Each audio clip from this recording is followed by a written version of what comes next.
आपकी सरकार है, फेल हो गई ना, दंगा रोकने में फेल हो गई, मानिए इस बात को। बोलिए, अब मुझे बोलना। हाँ बोलिए बोलिए।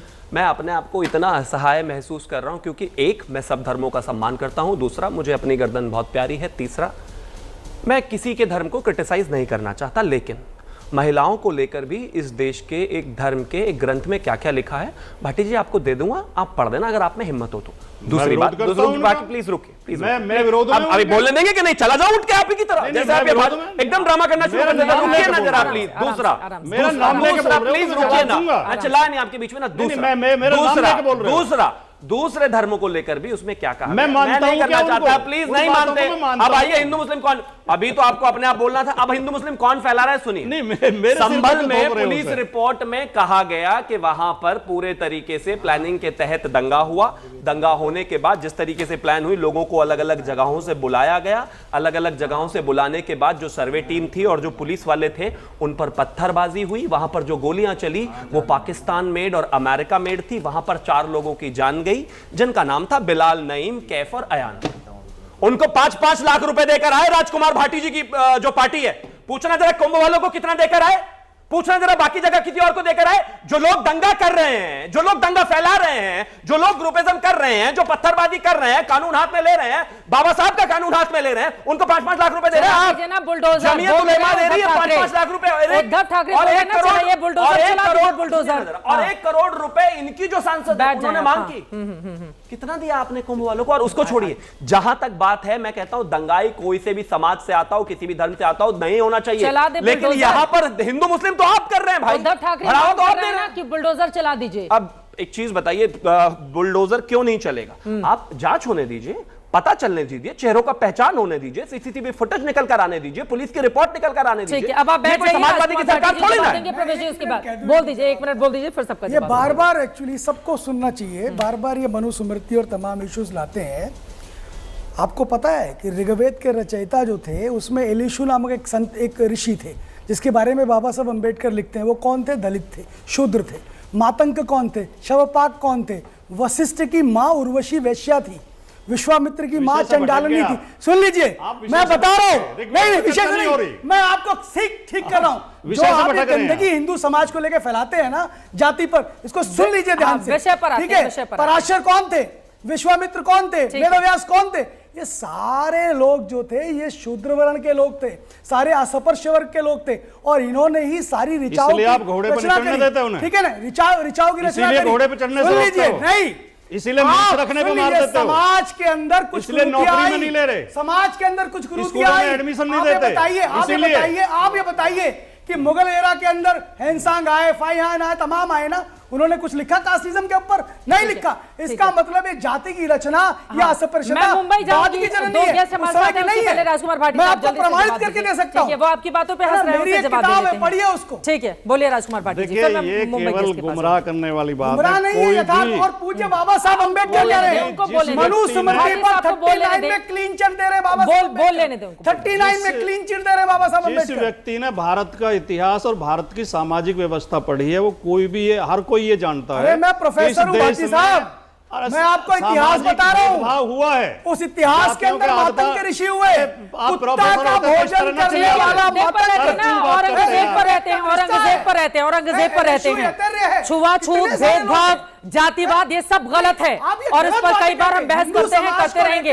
अभी विषय पर रहते हैं, ठीक है? उधर नागपुर में जलने की तस्वीरें सामने आ रही हैं, विषय पर बैठ जाइए प्रवेश जी, बैठ जाइए, प्लीज अब बैठ जाइए, खेत माना गया, अब बैठ जाइए, औरत को खेत माना गया। और जिस मनुस्मृति की बात करते यत्र नारी पुंजति रमन्ते तत्र देवता, ये श्लोक उसी के अंदर है। ठीक है, हम खेत वाले नहीं हैं। आप जवाब दीजिए राजू मागवाल जी और विद्या चौहान जी, मैं फौरन आपके पास आ रही हूँ।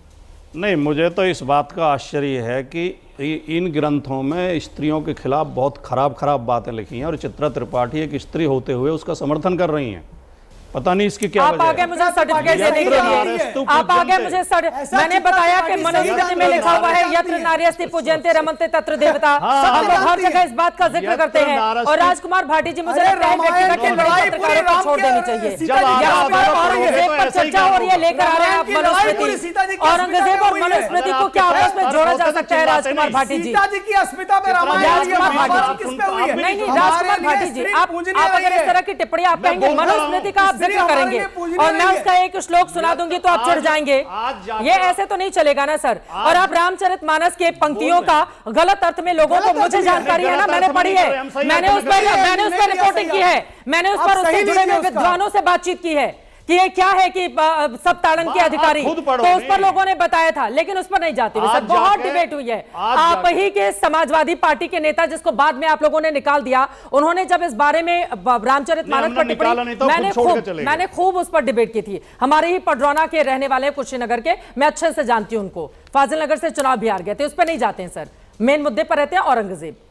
मैं एक निवेदन जरूर करूंगा, बस 10 सेकंड में आपसे बोल लेने दे प्लीज। आज जाके मनुस्मृति खोल के पढ़ना और ये देखना किस अध्याय में किस संदर्भ में ये श्लोक आता है कि यत्नानस्तु पूज्यते। अरे अच्छी बात है ना कि मैं ऐसे चीजों को नहीं पढ़ती हूँ, मैं अच्छी चीजों को पढ़ती हूँ जिस पर लिखा हुआ है यत्नानस्तु पूज्यते। मुझे ऐसी चीजों को पढ़ने की क्या जरूरत है? आप कैसे सीख दे रहे हैं मुझे नहीं पढ़नी ऐसी चीजें जो महिलाओं को लेकर इस तरह की टिप्पणी करना, मुझे नहीं पढ़ना है। राजकुमार मुद्दे पर नहीं तो फिर जाना पड़ेगा। ज्यादातर धर्मों में दोयम दर्जे का माना गया है, ज्यादातर धर्मों में। ये कहो ना कि कुरान के अंदर खेत माना गया, कुरान में खेत माना गया, बताइए हिंदुओं ने भी नहीं माना। राजू बागमारे जी, इस पर चर्चा कर लेंगे, स्त्री विमर्श पर चर्चा नहीं हो रही है। 8 मार्च को हम लोगों ने खूब उस पर डिबेट कर लिया, खूब यहाँ पर महिलाओं का बड़ा पैनल भी था। राजू बागमारे जी, अब आपकी ये जिम्मेदारी है कि महाराष्ट्र में शांति बनी रहे। अब सरकार तो फेल हो रही है दंगे रोकने में, आगे क्या करेंगे बताइए? महाराष्ट्र में जिसने भी दंगे में भाग लिया है किसी को भी बख्शा नहीं जाएगा। और जो बड़ी बड़ी बातें उद्धव ठाकरे कर रहे हैं बुलडोजर चलाने की, मेरा सवाल है उद्धव ठाकरे जी को कि उनमें दम है तो बोलो कि औरंगजेब के कब्र के ऊपर बुलडोजर चलाए करके, है अगर उनमें दम, अगर असली हिंदू है तो बोलो। उद्धव ठाकरे जी का मेरा सवाल है उनको कि जो बुलडोजर चलाने की बात कर रहे हैं तो उनको बोलो कि बोलो औरंगजेब के कब्र के ऊपर बुलडोजर चला सकते हैं हम, या हमको तो चलाने के लिए। वो बात वो नहीं करेंगे, वो तो दोनों साइड से बात करेंगे। उनका उद्धव ठाकरे जी का बयान ऐसा ही रहेगा कि जिसमें दंगे भड़के, जिसमें लोग एक दूसरे के साथ लड़े और लोगों में असंतोष फैलाने का काम उद्धव ठाकरे और कांग्रेस पार्टी कर रही है।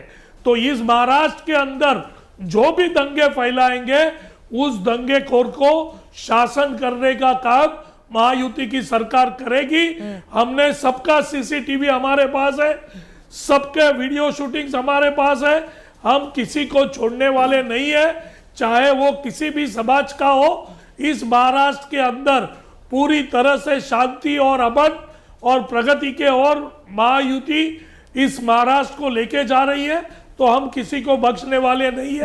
और यही बयान हमारे नेता आदरणीय एकनाथ जी शिंदे साहब ने किया है, यही बयान देवेंद्र फडणवीस चलाने के लिए। विद्या चव्हाण जी, बुलडोजर चलना चाहिए क्या?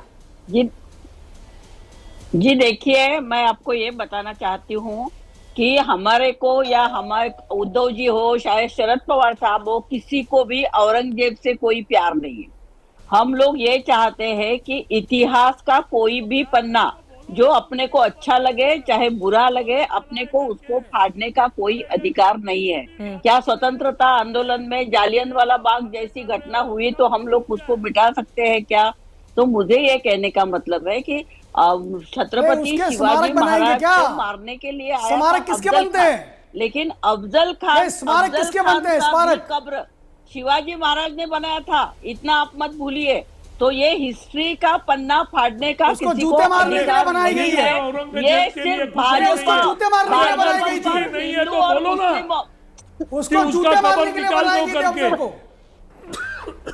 भाजपा सिर्फ हिंदू मुस्लिम जूते मारे जाके क्या औरंगजेब के उस पे कब्र पर? भाजपा सिर्फ हिंदू मुस्लिम का दंगा फैलाना चाहती है और पूरा बम्बई अदानी यही काम कांग्रेस को लेकर बहुत हैरानी हो जा रही है। महाराष्ट्र में कर रहे हैं। शरद पवार जी से उनके रिश्ते किसी से छिपे हुए नहीं है, न वो छिपाते हैं। आप यहाँ पर 4 बार अडानी का जिक्र कर चुकी हैं विद्या चव्हाण जी।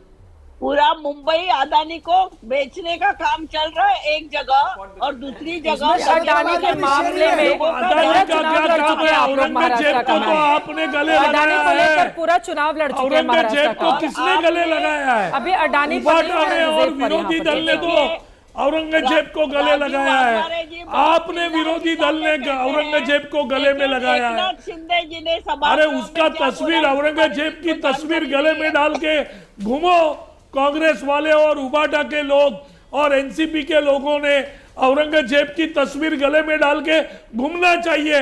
अगर इतना प्यार है तो आप घूमते हो, उनमें अगर दम है तो बोलो कि उस कबर को निकालो करके। अरे क्यों नहीं बोलते हो आप? क्यों नहीं बोलते हो?